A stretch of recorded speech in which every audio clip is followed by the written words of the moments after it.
আওয়ামী গণহত্যার বিচার, জুলাই সনদের আইনি ভিত্তি প্রদান এবং নিষিদ্ধ আওয়ামী লীগের নাশকতা সৃষ্টির প্রতিবাদে বিক্ষোভ মিছিল করেছে বিভিন্ন সংগঠন। সকালে রাজধানীর নিউ মার্কেট এলাকায় ঢাকা কলেজ গেট থেকে বিক্ষোভ মিছিল করে ইসলামী ছাত্র শিবির। মিছিলটি সায়েন্স ল্যাব নীলক্ষেত হয়ে ঢাকা বিশ্ববিদ্যালয়ের রাজু ভাস্কর্যে গিয়ে শেষ হয়। এতে অংশ নেন শিবিরের কেন্দ্রীয় সভাপতি, সাধারণ সম্পাদক সহ হাজারো নেতাকর্মী।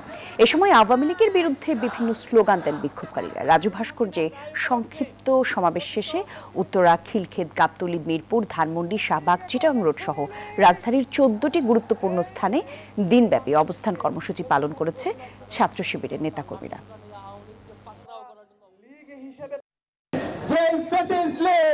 এই দেশ থেকে পালিয়েছে, খুনি হাসিনা এবং তার দূষণরা এই দেশ থেকে পালিয়েছে। তারা কিভাবে এই স্বাধীন বাংলাদেশে আবার নতুন করে ষড়যন্ত্র এবং চক্রান্ত করার সাহস দেখাতে পায়। আমি আজকে এই ঐতিহাসিক সমাবেশ থেকে সারা দেশের মুক্তিকামী ছাত্র জনতাকে অনুরোধ করব, এই খুনি হাসিনা এবং তার দূষণদেরকে সমূলে উৎপাদন করতে হবে।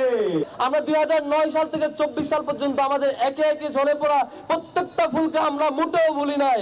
এই রক্তের বদলা আমরা এই আওয়ামী লীগের নিশ্চিহ্ন হওয়া পর্যন্ত আমাদের এই যাত্রা থামবে না ইনশাআল্লাহ।